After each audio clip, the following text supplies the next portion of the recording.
Ladies and gentlemen, thank you for coming. Appreciate your attendance after a pretty long day. I know this will be your last briefing of the day. Welcome, I'm Mark Wright, Public Affairs Officer for the Missile Defense Agency. Let me introduce your speakers for today. On your right is Ms. Michelle Atkinson. She's the Director for Operations, the Acting Director for Operations for the Missile Defense Agency. And to her right is Rear Admiral Jon A, the Deputy Director of the Missile Defense Agency. They'll give a opening statement and then go through some slides for you, get some additional information. I know you've already should have picked up a packet of information from OSD PA. Make sure you get one if you haven't yet. Right after that's done, they'll go through the budget slides for you, and then you'll have time for some questions. I ask that when time for question, the Admiral doesn't know you, neither does Ms. Atkinson, so please identify yourself and where you're from, and then we'll answer your questions as best as possible. Should have about 20 minutes for each if everything works out all right. Admiral? Okay, thank you, Mark, and good afternoon. As Mark mentioned, we are well aware that this is your last brief of the day, and so we'll try to keep you excited here. It's great to have an opportunity to talk to you about the importance of the President's budget request. And as you know, MDA has an incredibly important mission. We develop and deploy missile defenses to protect the homeland, as well as to protect our deployed forces and allies all over the world from the threat of missile attack. I'm incredibly proud of that mission. It is a noble mission, and I'm incredibly proud of the men and women of MDA that make this possible. So at this point, without any further ado, I'd like to turn it over to Ms. Michelle Atkinson, who is our Director for Operations, so she can run you through the particulars of our budget request for FY20, and then we'll be happy to take your questions. Thank you, Admiral. Good afternoon. I appreciate the opportunity to brief you today on the Missile Defense Agency's fiscal year 20 budget request. Our budget request is consistent with the President's commitment to expand and improve our missile defense capability, while at the same time recognizing that we must be able to address tomorrow's threats, which continue to expand and advance. Next chart. In FY20, MDA will continue to strengthen and expand the deployment of defenses for our nation, deployed forces, allies, and international partners against increasingly capable missile threats. The Missile Defense Program will support our warfighters and the needs of the combatant commanders by developing, integrating, testing, and deploying interceptors, sensors, and improvements to the ballistic missile defense system. Next chart. MDA's priorities for missile defense are nested within the National Defense Strategy priorities and are as follows. First, we must continue to focus on increasing system reliability to build warfighter confidence. We need to increase engagement capability and capacity, and also rapidly address the advancing missile threats. Our budget request maintains operational missile defense capabilities for existing homeland and regional defense forces, continues to increase interceptor inventory, and will use existing technologies to improve sensors, battle management, fire control, and kill vehicle capabilities to address the evolving threats. Next chart. The current BMDS can defeat the current ballistic missile capabilities of our adversaries, but we require additional capacity and advanced capabilities in order to stay ahead of the evolving threat. The projected missile threat is complex and volatile, and it includes evolving ballistic and hypersonic missile threats. It is critical that we continue to develop innovative and breakthrough technologies to outpace rogue state offensive missile capabilities against the U.S. homeland. This evolving threat demands a globally present and persistent sensor network to be able to track it from birth to death. Next chart. The recently completed Missile Defense Review recognizes the evolving missile threats that we face and underscores that missile defense must remain a high priority investment in our national defense strategy. Indeed, the missile defense mission is expanding to include non-ballistic threats. Aligned with the current national and defense strategies, the MDR strengthens our posture as we continue to make progress in the development and fielding of a BMDS to defend our homeland, our deployed forces, our allies, and partners. The MDR supports the critical need to pursue new concepts and technologies to address tomorrow's threat. The MDR also emphasizes our continued pursuit of cooperative relationships with allies and partners to field interoperable and effective regional missile defenses. Next chart. MDA's FY20 budget request is a total of $9.4 billion to continue the development of a reliable, increasingly capable, and state-of-the-art missile defense for our nation-deployed forces, allies, and international partners. Our priority in this budget remains the delivery of greater missile defense capability and capacity to our warfighters, and includes investments in advanced technology development and future capabilities. Next chart. MDA remains committed to delivering, expanding, and sustaining our nation's homeland missile defenses, and we request $1.8 billion in FY20 for the Ground-Based Mid-Course Defense, or GMD, program. In FY20, we will continue to have 40 ground-based interceptors deployed at Fort Greely, Alaska, and 4 at Vandenberg Air Force Base in California. We will strengthen and expand homeland missile defenses by continuing the construction of a new missile field at Fort Greely and work to deploy 20 additional interceptors at Fort Greely, which will increase the total deployed GBIs from 44 to 64. This budget also continues development of the Redesigned Kill Vehicle, or RKV. We are committed to using a rigorous engineering and test approach that provides a system to the warfighter that is both reliable and effective. A 2-year delay to the RKV program was necessary in order to complete design modifications and perform the testing to demonstrate that the RKV system will meet its requirements. Also in FY20, we will conduct a GMD flight test using a GBI launched from Vandenberg. For the Long Range Discrimination Radar, or LRDR, we are requesting $136 million in FY20. This radar, which will be available in 2020, is a critical mid-course sensor that will improve BMDS target discrimination capability and support a more efficient use of our GBIs.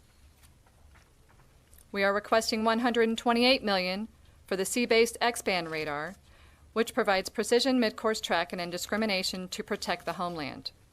As of now, SBX has been at sea for more than 500 days without a port visit. The FY20 program continues to provide extended SBX seed time to maintain this important contribution to Homeland Defense. Our budget also requests $20 million for the Cobra Dane radar to continue radar refurbishment and life extension in partnership with the U.S. Air Force. Our PB20 request also includes funding for 2 additional radars, which will help provide persistent discrimination, precision tracking, and hit assessment to support defense of the homeland against long-range missile threats. We are requesting $275 million to continue the Homeland Defense Radar Hawaii, which is scheduled to be available in 2023. We are also requesting $7 million for the Pacific Discriminating Radar to be available in the 2026 timeframe at a location to be determined. Next chart. Moving now to regional defenses. Our FY20 request for Aegis BMD is $1.7 billion, which includes sustaining the deployed Standard Missile 3 fleet and upgrading Aegis ships to add BMDS capability. We will procure 30 Aegis SM-3 Block 1B missiles for deployment on land at the Aegis ashore sites in Romania and Poland, and at sea on multi-mission Aegis BMD ships. This will bring the total number of SM-3 Block 1B missiles procured to 361 by the end of FY20. In FY20, we will also continue the multi-year procurement for the SM-3 Block 1B missile. We will procure 7 SM-3 Block 2A missiles for a total of 54 missiles procured through FY20. In FY20, we will also continue SM-3 Block 1B modernization and the SM-3 Block 2A software upgrade programs. We will also continue work with the U.S. Navy to integrate the SPY-6 Aegis Missile Defense Radar with the Aegis Weapons System. Our FY20 request for the Terminal High Altitude Area Defense, or THAAD program, is $854 million. This will allow us to support the maintenance and sustainment of all BMDS unique items for the 7 fielded THAAD batteries and all of the THAAD training devices. This budget also procures 37 THAAD interceptors in support of the U.S. Army, bringing the total to 568 by the end of FY20. Additionally, in FY20, we will continue THAAD software development and upgrades and integration of missile defense capabilities on the Korean Peninsula. We are requesting $543 million to support and sustain 12 TP2 radars, which includes the forward-based mode radars in Japan, Turkey, Israel, and U.S. Central Command. This funding also continues software development to improve discrimination capabilities and other upgrades to improve the TPY-2 radar performance. Our budget request of $500 million in FY20 for Israeli programs continues MDA's long-standing support of U.S.-Israeli cooperative programs to include Iron Dome, David Sling, and the Arrow weapon systems. Finally, in support of Phase 3 of the European Phased Adaptive Approach, or EPAA, our PB20 budget request includes $64 million to complete the Aegis Ashore site in Poland, to be available in 2020, and also to make capability improvements at other Aegis Ashore sites. Next chart. MDA is developing advanced missile defense technologies for integration into the BMDS to defeat the rapidly evolving threats. The investment strategy for these technology balances the need to address the most dangerous current threats with the need to position the U.S. to respond to threat developments in the future. We are requesting $157 million for hypersonic defense. The FY20 plan includes software modifications to current BMDS assets and further defines the architecture for future capability demonstrations. Our request for technology maturation initiatives is $304 million.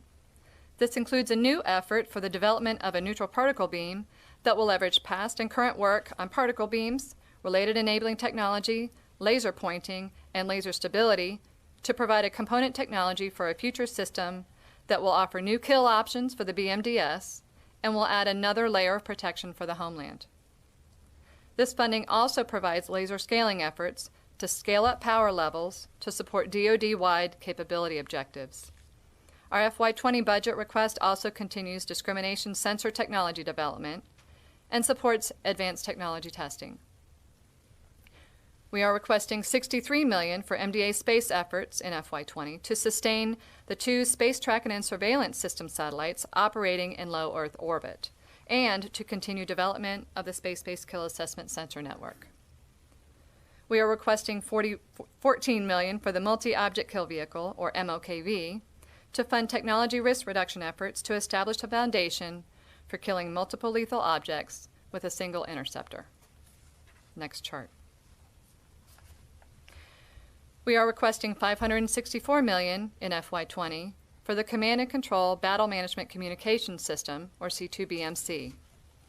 We will continue to support current C2BMC capability in CENTCOM, EUCOM, INDOPACOM, and NORTHCOM, with upgrades that integrate the Aegis Engage on Remote and LRDR capabilities. We are requesting $554 million in FY20 to develop threat representative targets and $396 million to conduct BMDS flight and ground testing. Critical flight tests in FY20 include FTM-44, which is an Aegis BMD test against a long-range target, and FTO-03, which is an integrated THAAD, Aegis, and Patriot operational test against multiple targets. Next chart. In summary, the MDA FY20 budget request continues to focus on sustaining and increasing system reliability for BMDS elements such as THAAD, GMD, Aegis, TPY-2, and Cobra Dane. It also focuses on increasing engagement capability with efforts such as the new LRDR radar in Alaska. And it also addresses the advanced threat with efforts such as the Hypersonic Defense Program. In FY20, MDA will continue to make progress in the development and deployment of a reliable, layered ballistic missile defense system to defend our homeland, our deployed forces, our allies, and partners from missile attacks of all ranges and in all phases of flight.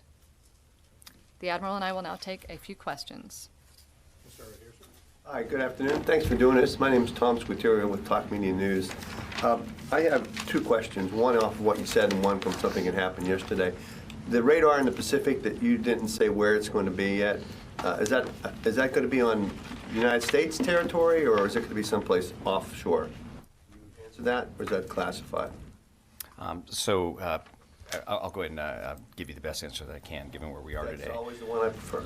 So, capability and capacity increase for the overall Indo-PACOM region is an important priority, and it's part of a broader sensor architecture, right?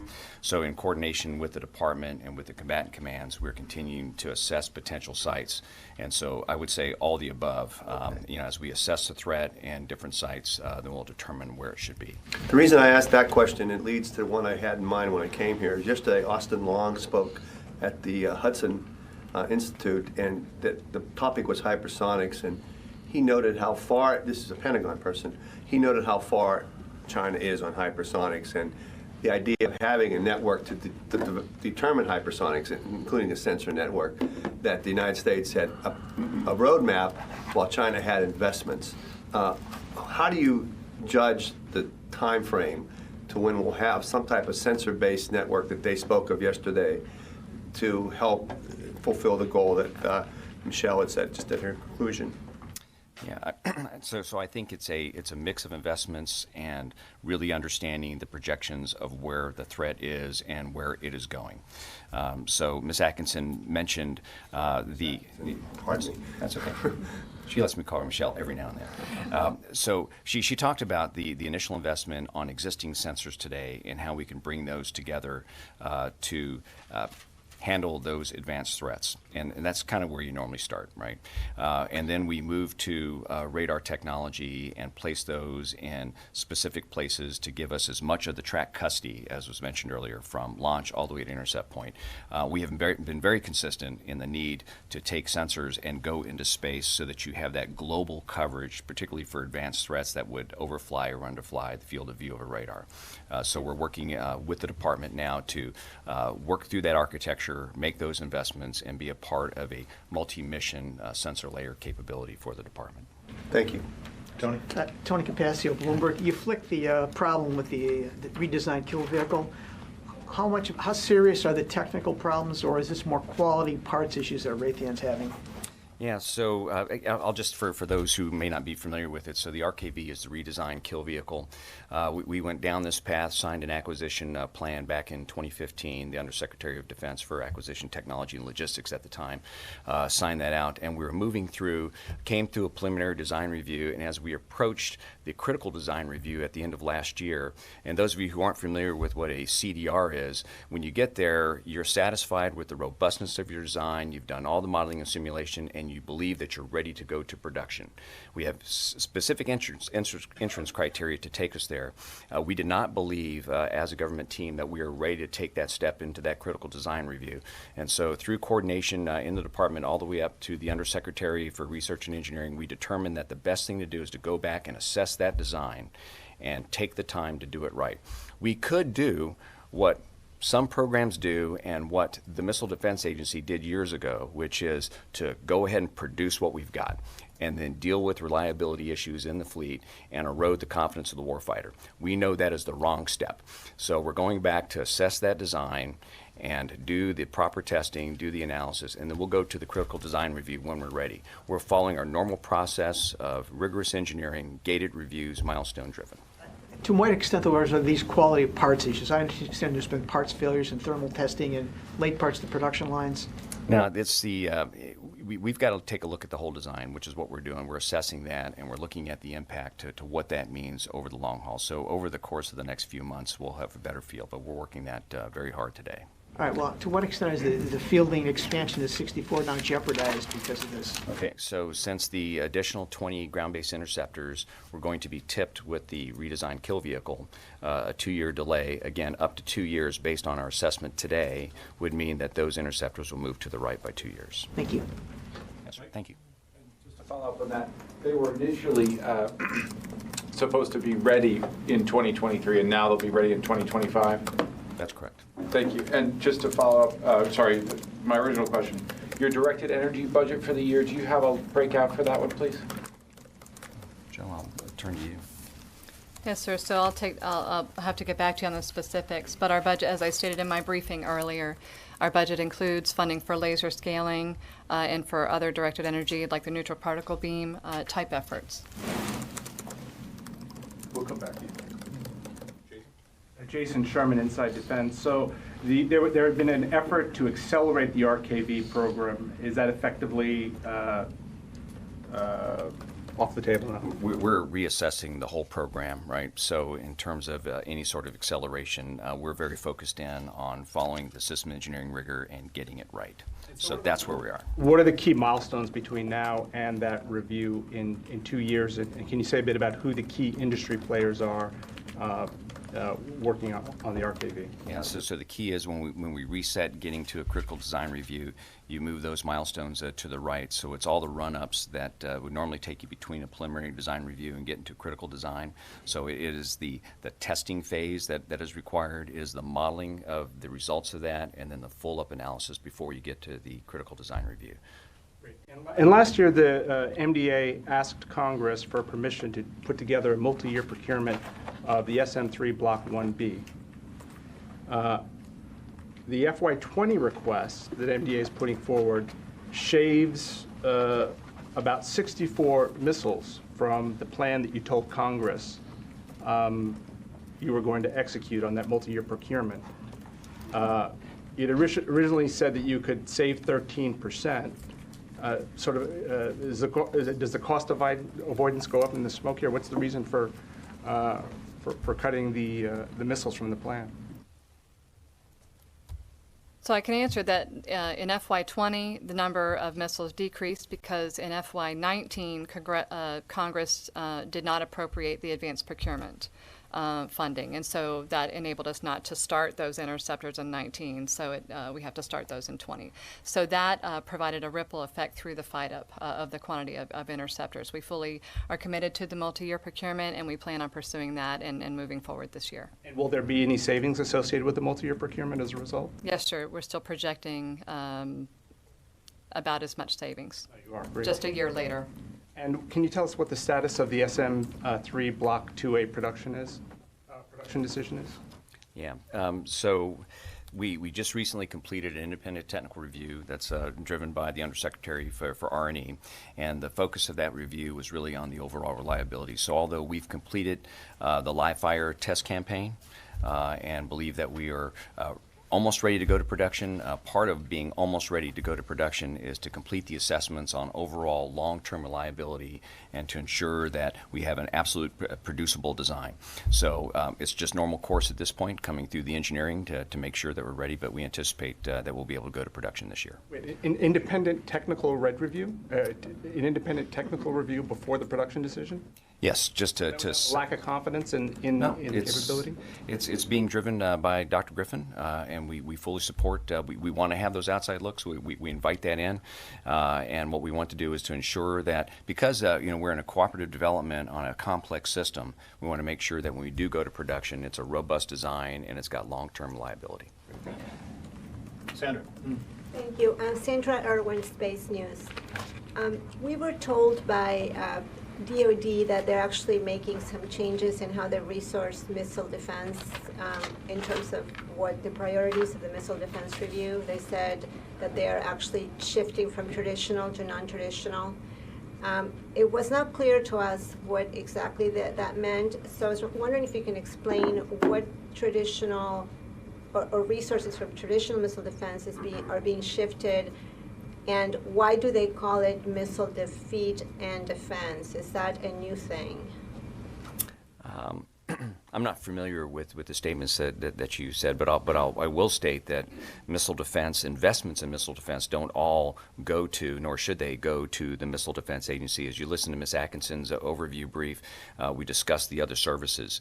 We're wedded closely to the Navy on Aegis ballistic missile defense, for example, closely wedded to the Army with the deployment of the Terminal High Altitude Air Defense System, closely with the Air Force when it comes to the operation of large radars around the globe. So I would say that the best way to answer your question is that it is a broad DoD-wide effort. It's a complex threat, and it requires full up, all hands on deck response to it. For the space-based discrimination for hypersonic defense, are there investments being made now outside of MDA? Absolutely. Yeah, and so what I mentioned earlier is that it'll be a multi-mission, department-wide effort to deploy this system that has more than just the missile defense mission. So we are tucked into that overall architecture and fully supportive of the department's efforts to get a multi-mission capability deployed. And why defeat? Why do they have a new name now, defeat and defense? What is the difference? That's been around for a bit, but I would say it is the integration, which is important, between the left of launch operations and the actual passive and active defense measures. Thank you. Hi, Jen Johnson with Defense News. You had mentioned a GMD flight test for FY20. And you said that you're using a GBI launch from Vandenberg. And I seem to recall back when the big GMD test in May 2017, Admiral Searing said at the time that there would be a plan to have a test of the GMD system in 2018, the fall, like the early winter, that involved 2 interceptors. Are you walking back from testing with 2 interceptors at this point? And can you detail that GBI test that's scheduled for FY20? Sure. So I will tell you, I believe what you're talking about is the FTG-11, which is what we refer to as the salvo shot.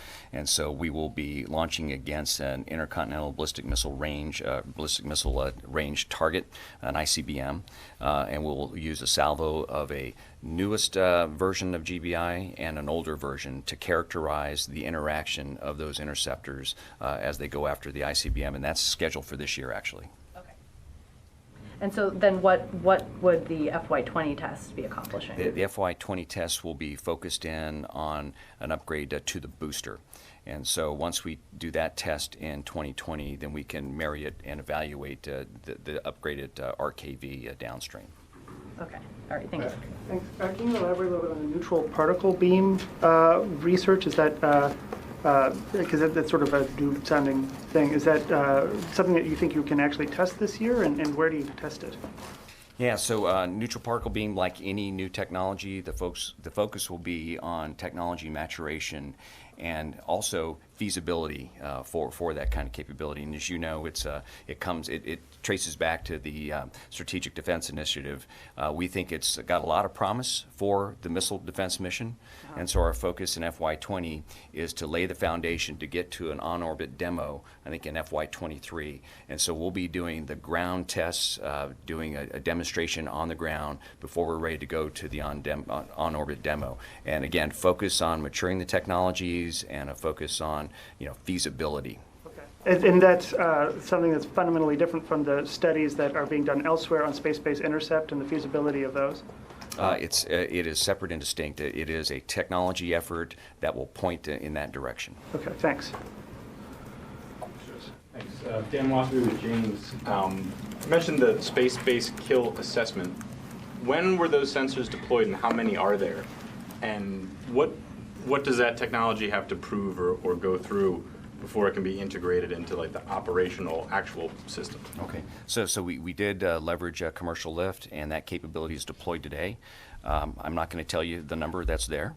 But it is there, and they are operational now. What we haven't done yet is completed the integration with the ballistic missile defense. And so they've been operational through a couple of the last flight tests, and we're working very closely with Northcom and Stratcom to ensure as we bring it in for integration that the warfighters are satisfied with the interfaces and those sorts of things. But they're operational now and provides us the capability that we need to ensure that as we move with salvo doctrine or hit policy, those sorts of things, that we can actually detect that in space. When you say flight tests, you mean GBI tests or North Korean tests? We can leverage that capability on any live fire test. It doesn't matter what the system is. But you said you've used it already. Yes, and we're going to use it in the salvo test that was asked about earlier.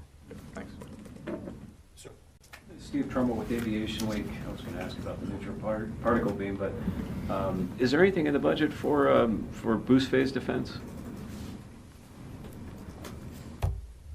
I think the closest that we can get to in the MDA budget would be our efforts in the directed energy side of the house, where we are focused in on scaling that laser, those different types of lasers that we're working with the UARC and FFRDCs and with industry to mature the power levels and to get it to the space weight and power that's required for a missile defense mission.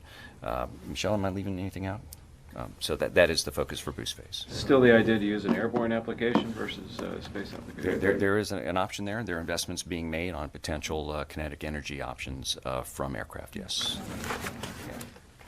In the back, please. Also from the Washington Post. I just wanted to ask a broad question. You know, the president was here earlier this year, and the defense secretary made a lot of comments, ambitious comments about the future of missile defense.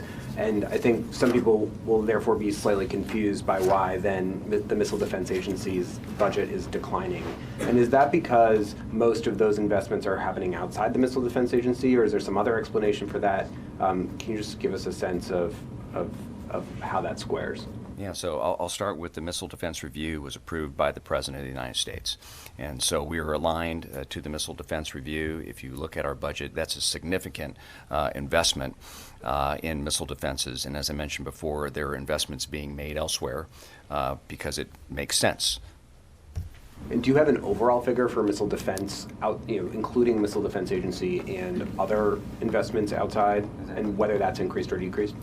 Yeah, so first of all, I would like to mention also, just to add to the Admiral's remarks, that what you're seeing is actually in FY18 and FY19, MDA received significant increases for the missile defense and defeat, enhancement-related items, and other congressional plus-ups. And what you're seeing in 20 actually looks like a decrease, but it's really just the declining funding as we complete those efforts and those tails. I do not have a dollar figure. That would probably, for the funding elsewhere in the department, that would be a question for the department. I just wanted to follow up on this question about the sensors that you were talking about that are already working in the system. When did they go online? And he specifically asked you about North Korean launches. Would that be able to detect those? Okay, so again, back to space-based kill assessment, leveraging commercial lift. I'm not going to talk about the numbers, but yes. So they were deployed through last calendar year and put on station, and we're going through the final integration of those as a system now, and they will collect data and operate during FTG 11. So what I asked is, when would have been the first time they would have been able to detect something? So remember, there weren't any launches coming out of the Indo-PACOM arena from the countries I think you're mentioning during FY17, which is when we were deploying the system. Okay. Thank you. Jason. Great, thanks. I wonder if you could